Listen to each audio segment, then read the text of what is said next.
Okay, so as far as wasteful spending and budget is concerned, wasteful spending, as an example, I've heard of um, an example department within government agency where every individual within that particular department has a cell phone at $100 per month for their plan. Frontline staff, no brainer. Absolutely everybody on the front line needs that. It's a resource not only for emergency use, but also for being able to operate within your administrative staff and back to the office and back and forth. You need that in order to function. Get that. But administrative staff and every other person within that department having the cell phone with that expensive of a plan is just, well, it's wasteful. Go figure. So things like that as an example where we can trim things down and make things far more real.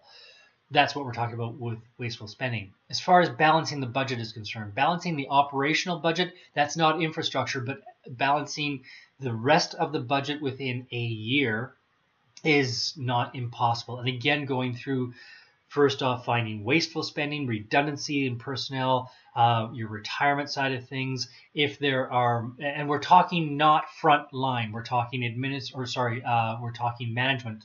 If there's redundancies in management, that's where you need to start paring down. If there's a top heavy aspect to a department or an organization, we need to pare down. Alberta Health Services is an example of that, where we are the most expensive, and yet for the bang for our buck, we're coming out seventh. I'm sorry, if we're the most expensive, we should be coming in first, but we're not. And it's a top-heavy organization, and that's one of the things that this particular party is advocating for, is trimming that down by 1/3. Not the frontline staff, not the EMRs, EMTs, doctors, nurses, paramedics, none of that. We're talking about the redundancy of the different managers in that area. Overall budget balanced by within 3 years. And that allows us to start becoming fiscally responsible, returning the acts that force us to not overspend beyond what we actually have, so that we don't wind up in the current condition that we're in, which is deficit after deficit after deficit, with a debt load that is becoming so crushing. I can't imagine us being able to keep our credit rating much longer before it slips down yet another notch, and that makes things even more complicated. More to come.